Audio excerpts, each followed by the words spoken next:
전주 외곽의 작은 마을에 아침 햇살이 천천히 내려앉았습니다.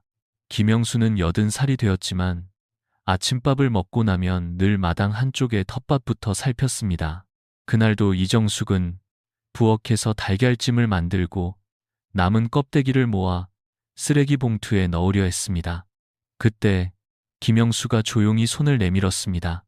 여보, 그건 그냥 버리기에는 조금 아까운 물건이요. 이정숙은 웃으며 물었습니다. 달걀 껍데기가 무슨 일을 한다고 그러세요? 김영수는 대답 대신 현관 밖을 가리켰습니다.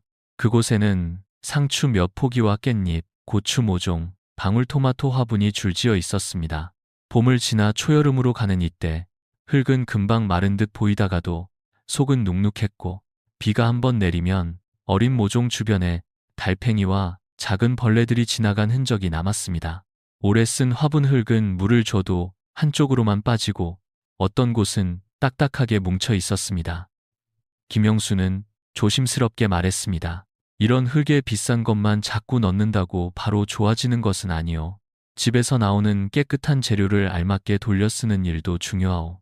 많은 분들이 달걀 껍데기를 좋은 재료라고 듣고도 몇 조각만 대충 뿌린 뒤 실망합니다.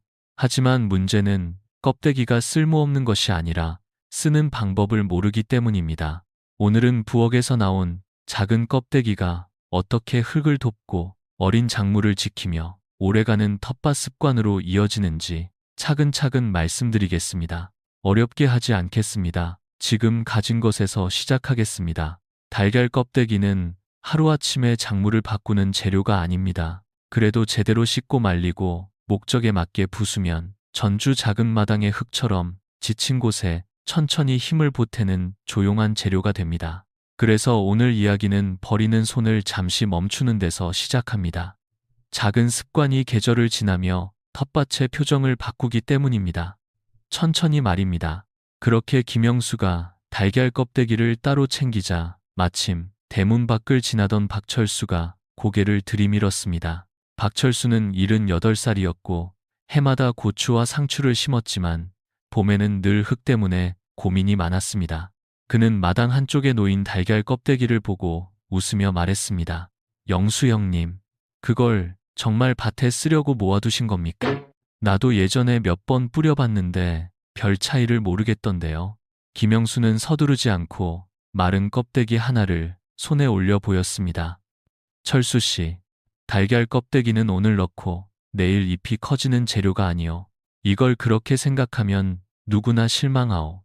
달걀 껍데기는 빠르게 힘을 내는 비료라기보다 흙의 바탕을 천천히 보태는 재료에 가깝습니다. 주된 성질은 흙 속에서 아주 느리게 풀리기 때문에 큰 조각으로 던져두면 한참 동안 그대로 남아있을 수 있습니다. 그래서 어떤 분들은 달걀 껍데기를 써도 소용없다고 말합니다. 하지만 사실은 재료가 나쁜 것이 아니라 모양과 쓰임을 맞추지 못한 경우가 많습니다. 땅에 섞어 흙을 보조하고 싶을 때는 가능한 한 잘게 부수는 편이 좋습니다. 흙과 닿는 면이 넓어져야 천천히라도 제 역할을 할 수 있기 때문입니다. 반대로 어린 모종 주변에 둘러서 달팽이나 민달팽이가 지나가기 불편하게 만들고 싶다면 너무 곱게 갈면 안 됩니다. 그때는 손에 만져졌을 때 조금 거칠고 울퉁불퉁한 정도가 낫습니다. 김영수는 박철수에게 말했습니다. 같은 달걀 껍데기라도 가루로 쓸 때가 있고 조각으로 쓸 때가 있소. 밥도 죽으로 먹을 때가 있고 주먹밥으로 먹을 때가 있지 않소. 박철수는 그제야 고개를 끄덕였습니다. 결국 중요한 것은 좋다 나쁘다가 아니라 어디에 어떻게 쓰느냐였습니다. 김영수는 이어서 말했습니다. 그러니 먼저 깨끗하게 씻고 말리는 것부터 해야 하오. 제대로 준비하지 않은 껍데기는 흙을 돕기 전에 냄새부터 만들 수 있소. 그리고 그 말은 자연스럽게 다음 일로 이어졌습니다. 부엌에서 나온 껍데기를 텃밭 재료로 바꾸는 첫걸음은 대단한 비법이 아니라 아주 평범한 손질이었습니다. 김영수의 말처럼 달걀 껍데기는 텃밭으로 가기 전에 먼저 부엌에서 한 번 더 손을 거쳐야 했습니다. 이정숙은 싱크대 옆에 놓인 껍데기를 바라보다가 물을 조금 틀었습니다. 김영수는 급하게 씻지 말고 안쪽에 남은 미끈한 것만 가볍게 쬐기면 된다고 말했습니다. 너무 어렵게 생각할 필요는 없지만 그대로 두면 냄새가 나거나 보관할 때 불편해질 수 있기 때문입니다. 씻은 껍데기는 바로 쓰지 않았습니다. 김영수는 작은 소쿠리에 펼쳐놓고 바람이 잘 드는 창가에 두었습니다. 햇볕이 조금 들고 바람이 지나가는 자리라면 하루 이틀 사이에 훨씬 바삭하게 마릅니다. 껍데기가 제대로 말라야 손으로 부수기도 쉽고 나중에 뚜껑 있는 통에 모아두어도 눅눅하지 않습니다. 이정숙은 그것을 보며 웃었습니다. 이제는 달걀 껍데기도 햇볕을 쬐고 쉬어야 하네요. 김영수는 고개를 끄덕이며 말했습니다. 흙에 들어갈 것도 급하게 보내면 제 일을 못하오. 며칠 뒤 껍데기가 바싹 마르자 김영수는 두꺼운 비닐봉지에 넣고 빈 유리병으로 천천히 밀었습니다. 요란한 기계가 없어도 충분했습니다. 흙에 섞을 것은 조금 더 곱게 만들고 어린 모종 주변에 둘 것은 따로 덜어 조금 거칠게 남겼습니다. 박철수가 옆에서 보더니 웃으며 물었습니다. 형님, 이건 요리 준비입니까? 밭일 준비입니까? 김영수는 부드럽게 대답했습니다. 부엌과 밭은 멀지 않소. 밥상에서 남은 것이 흙으로 돌아가고 흙에서 자란 것이 다시 밥상으로 오는 것이요. 그 말을 들은 이정숙은 말린 껍데기를 작은 통에 담아 현관 옆에 두었습니다. 이제 그것은 쓰레기가 아니라 다음 일을 기다리는 재료가 되었습니다. 그리고 김영수는 마당 한쪽에 놓아둔 오래된 방울토마토 화분을 바라보았습니다. 깨끗하게 준비한 껍데기가 가장 먼저 들어갈 곳은 바로 지난 계절을 버틴 그 낡은 흙이었습니다. 김영수는 방울토마토를 키웠던 큰 화분을 마당 가운데로 옮겼습니다. 겉으로 보기에는 흙이 아직 멀쩡해 보였지만 손으로 떠보니 안쪽은 단단하게 뭉쳐 있었습니다.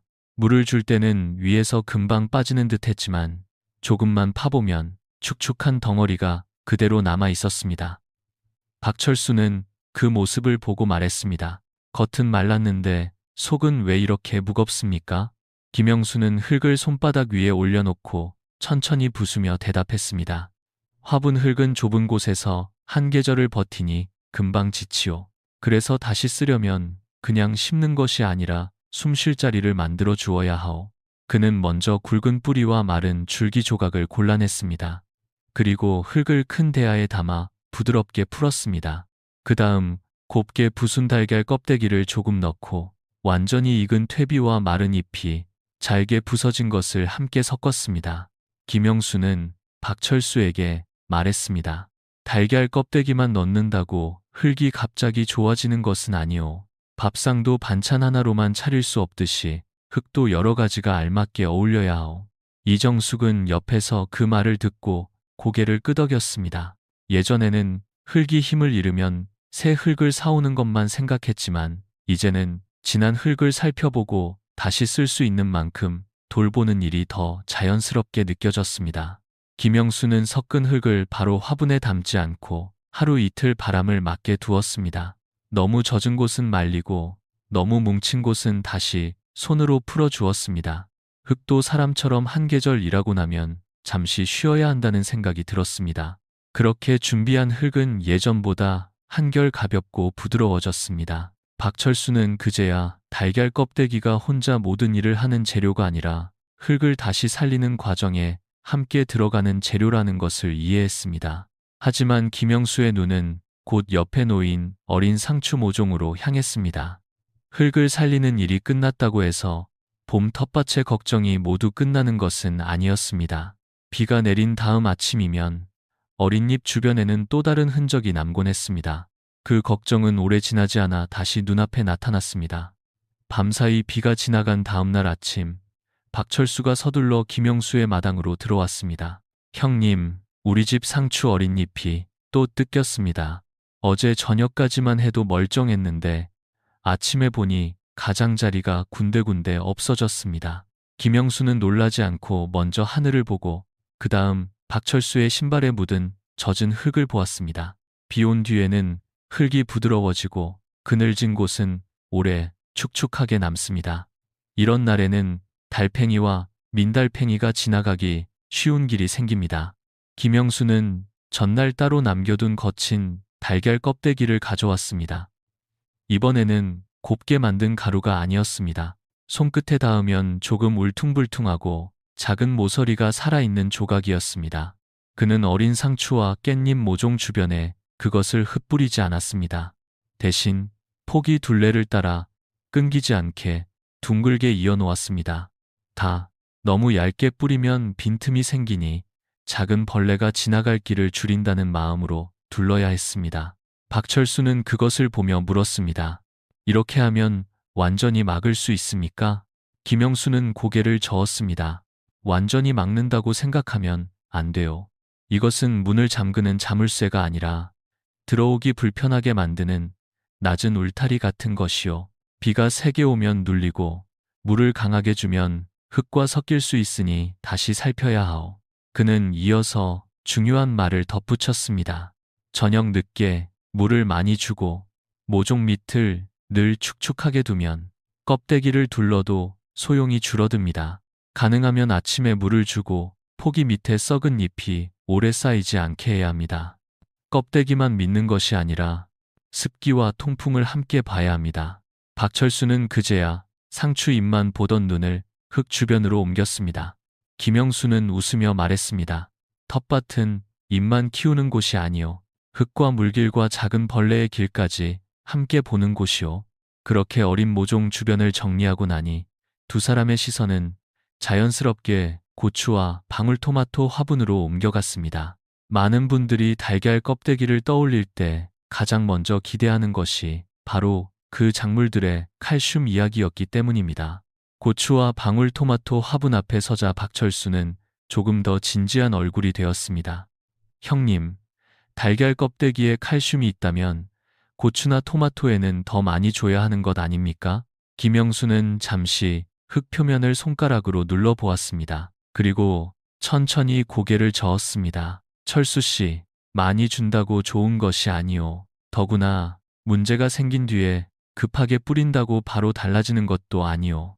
그는 방울토마토 줄기를 가볍게 살피며 말을 이었습니다. 칼슘은 식물이 단단하게 자라는데 바탕이 될 수 있지만 흙에 있다고 해서 모두 작물에게 바로 가는 것은 아니오. 물이 너무 들쭉날쭉하면 뿌리가 흔들리고 뿌리가 흔들리면 흙 속의 성분도 필요한 곳으로 잘 가지 못하오. 며칠은 바짝 말랐다가 어느 날 갑자기 흠뻑 젖는 시기면 식물도 중심을 잡기 어렵습니다. 박철수는 고개를 갸웃했습니다. 그러면 달걀 껍데기는 언제 쓰는 것이 좋습니까? 김영수는 대답했습니다.